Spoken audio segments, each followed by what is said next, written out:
ರಾಮ ಅಲ್ಲಿ ಅಯೋಧ್ಯೆಯಲ್ಲಿ ಇರುವಂಥದ್ದು BJPಯವರಲ್ಲ, ಅದನ್ನು ನಾವು ಪೂಜೆ ಮಾಡಬೇಕು. ನಮ್ಮ ಸಿದ್ದರಾಮಯ್ಯನೇ ರಾಮ. ನೋಡಿ, ರಾಮ ಅನ್ನತಕ್ಕಂಥದ್ದು ಭಾವನೆ ಮತ್ತು ನಂಬಿಕೆಗಳ ಸಂಕೇತ.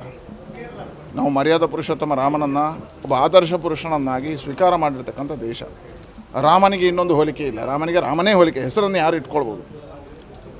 ಹೆಸರನ್ನು ಇಟ್ಕೊಂಡ ಕೂಡಲೇ ಎಲ್ಲರೂ ರಾಮ ಆಗಲಿಕ್ಕೆ ಆಗುವುದಿಲ್ಲ. ಸಿದ್ದರಾಮಣ್ಣನಲ್ಲಿ ರಾಮನ ಹೆಸರಿದೆ, ರಾವಣನ ಗುಣ ಇದೆ.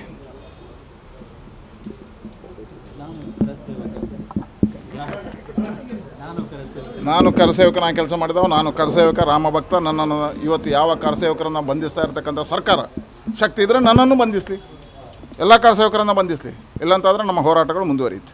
ಏನಂತ ಹೇಳಿದ್ರೆ, ರಾಮ ಅಲ್ಲಿ ಅಯೋಧ್ಯೆಯಲ್ಲಿ ಇರುವಂಥದ್ದು BJPಯವರಲ್ಲ, ಅದನ್ನು ನಾವು ಪೂಜೆ ಮಾಡಬೇಕು. ನಮ್ಮ ಸಿದ್ದರಾಮಯ್ಯನೇ ರಾಮ.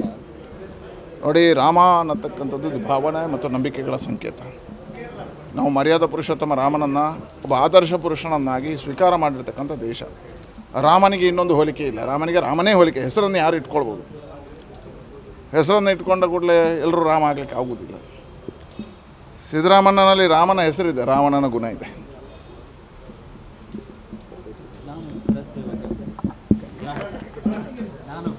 ನಾನು ಕರಸೇವಕನ ಕೆಲಸ ಮಾಡಿದವ, ನಾನು ಕರಸೇವಕ, ರಾಮ ಭಕ್ತ. ನನ್ನನ್ನು ಇವತ್ತು ಯಾವ ಕರಸೇವಕರನ್ನು ಬಂಧಿಸ್ತಾ ಇರ್ತಕ್ಕಂಥ ಸರ್ಕಾರ ಶಕ್ತಿ ಇದ್ದರೆ ನನ್ನನ್ನು ಬಂಧಿಸಲಿ, ಎಲ್ಲ ಕರಸೇವಕರನ್ನು ಬಂಧಿಸಲಿ. ಇಲ್ಲಂತಾದರೆ ನಮ್ಮ ಹೋರಾಟಗಳು ಮುಂದುವರಿಯುತ್ತೆ.